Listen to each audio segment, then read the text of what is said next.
कर्नाटक राज्य दाहिना हाथ जयंती संबंधित जातीय आंतरिक आरक्षण संघर्ष समिति बीदर द्वारा पत्रिका भवन में एक प्रेस मीट की गई। इस प्रेस मीट को संबोधित करते हुए समिति अध्यक्ष मारुति बौद्धरे, उपाध्यक्ष विठलदास पेच, मानद अध्यक्ष डॉक्टर काशीनाथ चेलवा 23 मार्च को बेंगलुरु में बोलते हुए माननीय न्यायमूर्ति एच.एन. नागमोहन दास ने एकल सदस्यीय जांच आयोग के अध्यक्ष को याचिका प्रस्तुत करने और आंतरिक आरक्षण पर राज्य स्तरीय सेमिनार प्रक्रिया के बारे में जानकारी दी। इस अवसर पर महेश गोरनाकर, विनय मालागे व अन्य आदि उपस्थित रहे। केपी न्यूज के कैमरामैन पपुराज का कवरेज। देश विदेश और स्थानीय समाचारों के लिए देखते रहे केपी न्यूज 24/7। अधिक जानकारी के लिए लाइक, शेयर, सब्सक्राइब जरूर करें।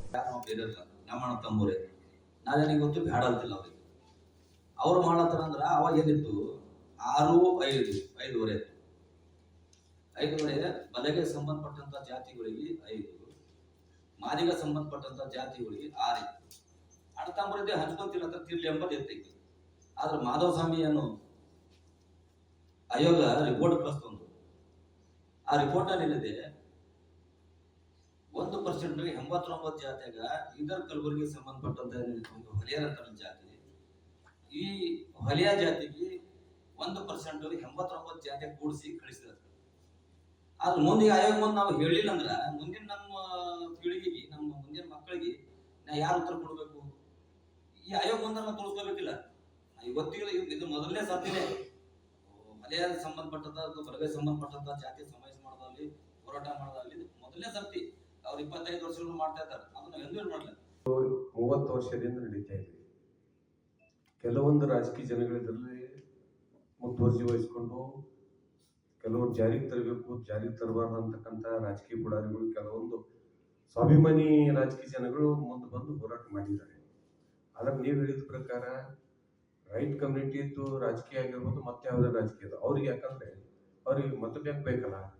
ಸೊ ಹಾಗಾಗಿ ಅವರು ಯಾವಾಗಲೂ ವಿರೋಧ ಆಗಲ್ಲ.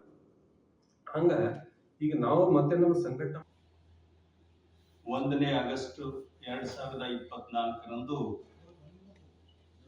ಮಾನ್ಯ ಉಚ್ಚ ನ್ಯಾಯಾಲಯದ 7 ನ್ಯಾಯಾಧೀಶರನ್ನೊಳಗೊಂಡ ಪೀಠ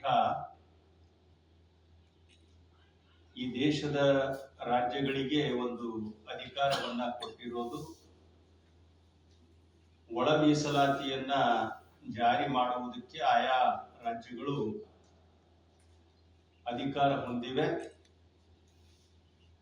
ಒಳ ಮೀಸಲಾತಿಯನ್ನ ಜಾರಿ ಮಾಡುವುದಕ್ಕಿಂತ ಮುಂಚೆ ವೈಜ್ಞಾನಿಕ ಆಧಾರದ ಮೇಲೆ ಆಯಾ ಉಪಜಾತಿಗಳ ಸಂಖ್ಯೆಯನ್ನ